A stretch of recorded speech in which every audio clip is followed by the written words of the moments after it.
Okay. All right. Hello, everybody. Today we're going to take a look at the new update for GarageBand and its ability now to use inter-app audio. So we're going to have a look at inter-app audio. First of all, we're going to do this step by step, okay, so it makes sense. So first of all, we're going to select Smart Drums. I'm going to leave it tracking over its standard 8 bars, just so we can get an idea here. So let's just switch it on, and that'll do.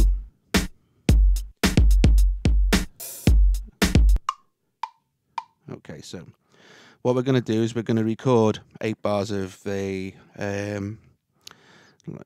let's just pick another drum machine. Let's pick the classic drum machine. Okay, that's fine. So we're just going to record 8 bars of that to start with, okay?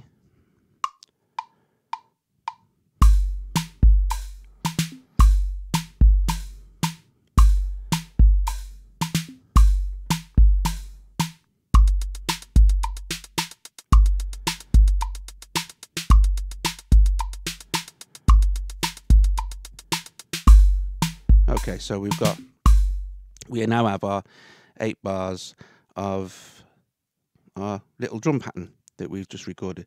Okay, cool. What we're going to do now is we're going to start to have a look at the inter-app audio options in this. Okay, just as a matter of interest, the new version of GarageBand offers us more tracks.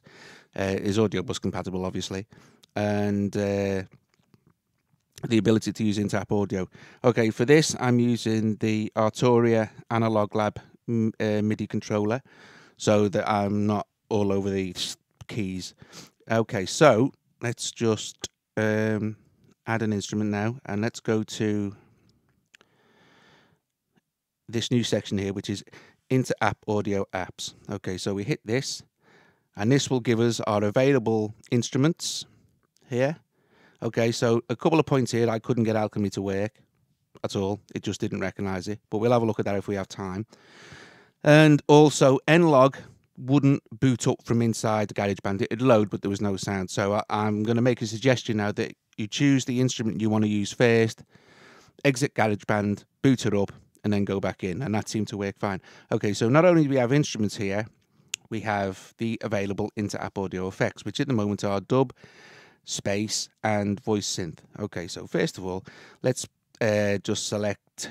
Right, let's do what I said I'd do. Let's just close that. I'm going to use iOS7 to start. So I'm going to boot this up anyway. It just seems to work better. 3 hours later. Okay, so I'm going to just pick a sound that I want to use, which will probably make life easier. See, that's one. No. Let's pick one more.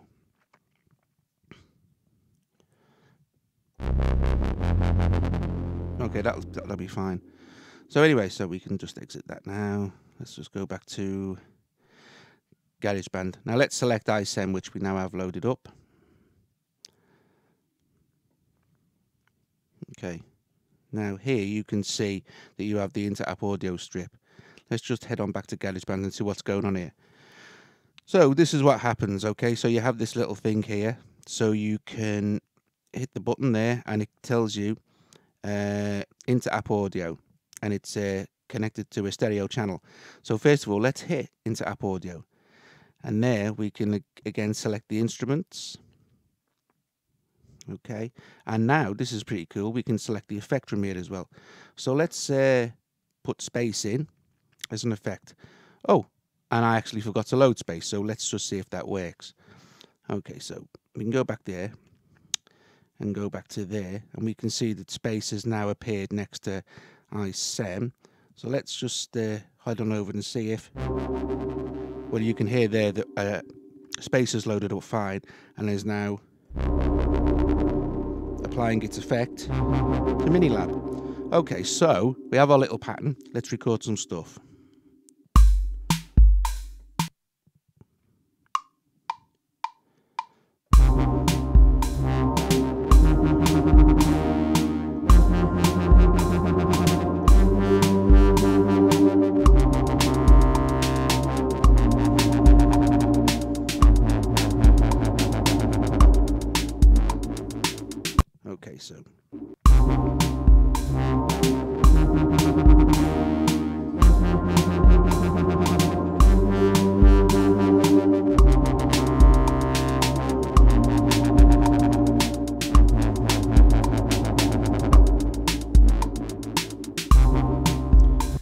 so now you see we have our little i7 icon there. And we've just recorded i7. It's now been processed with space. So, okay, so for the sake of CPU, although this is an iPad phone, it deals with stuff quite well. I'm still going to get rid of i7 and... Oh, that's bizarre, isn't it? Space isn't even there anymore, and nor is i7, so that's good. So let's add another instrument now.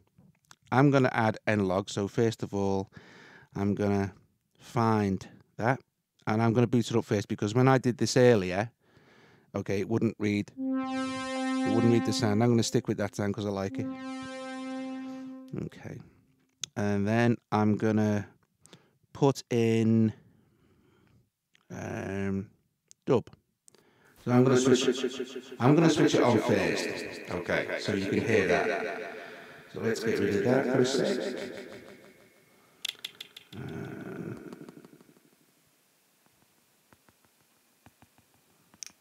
We can try it.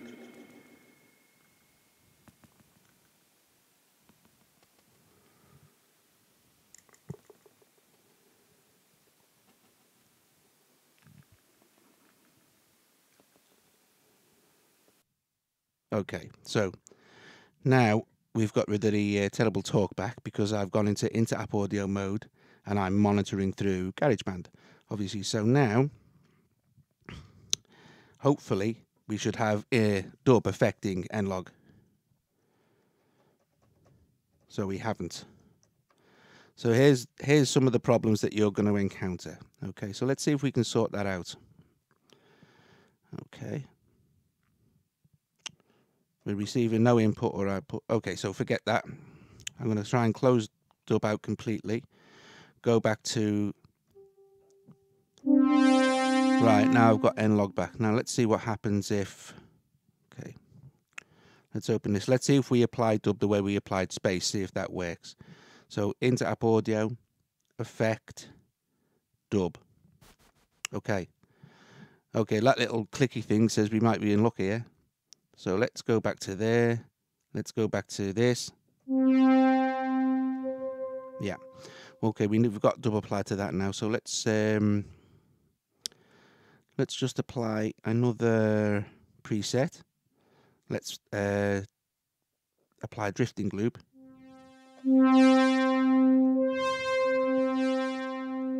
So you can hear now that. So what we've got so far is that if we apply dub and space, you can apply from directly inside GarageBand and it's fine. If you apply outside, you tend to lose the audio on nlog. I haven't got time to test it on every single synth, so let's just leave it at that.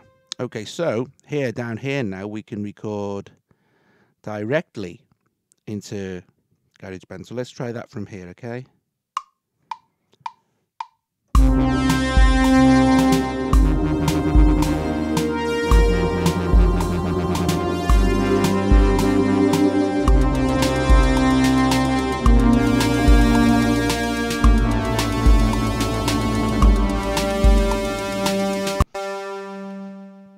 Okay, go back to GarageBand, see what's going on. Okay, so we now have nlog. Now, let's just have a look, see if... Yeah, it's there. Okay, well, let's close that and that, because we know that recorded okay. And let's just try playing that.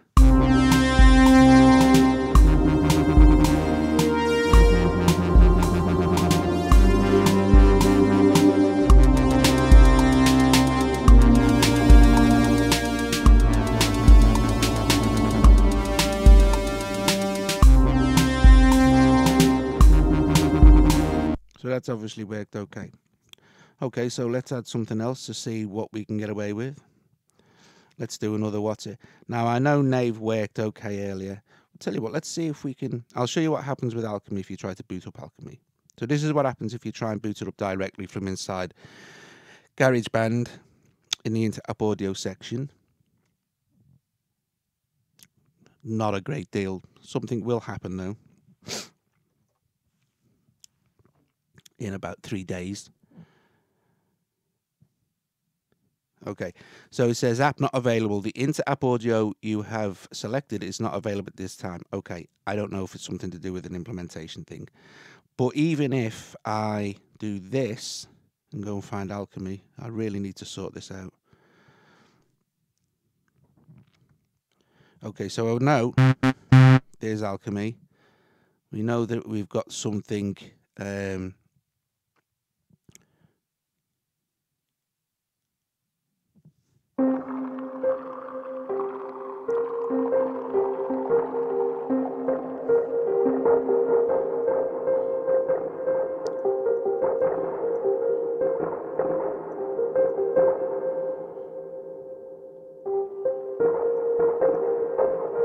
Okay, so we know that Alchemy works okay. Let's just go back to here now, and let's select Alchemy again. Now this is what happened here. It'll load really quick. There it is. But there's no, anywhere I can see, there is no way to get into your inter-app audio control section. And if I record that, all it does is record into Alchemy. I'm not sure now. Let's just head on back to this and see what it's got on the track view. Okay, so the track view is saying it's set to the audio recorder, and it's saying that Alchemy's there, but I can't. There's no Alchemy going on, is there? Nothing. Nout, naught, nada. Okay, so obviously there's some sort of fault there. So let's get rid of Alchemy. History. Okay. Go back to our track view.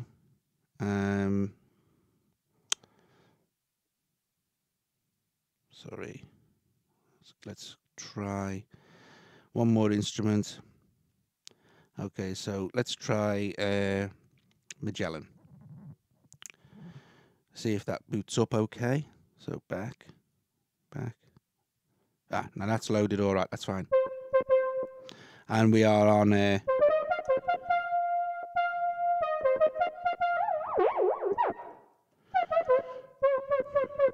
we're on a track.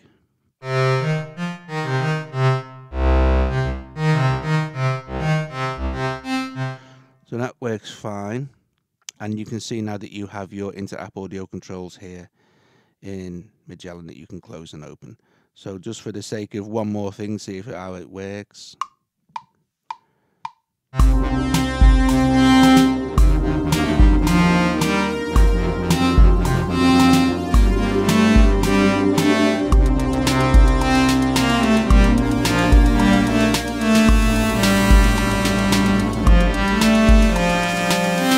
So there you go. Back to GarageBand. See what we've got going on here. And there's Magellan there. Okay, so just let's see.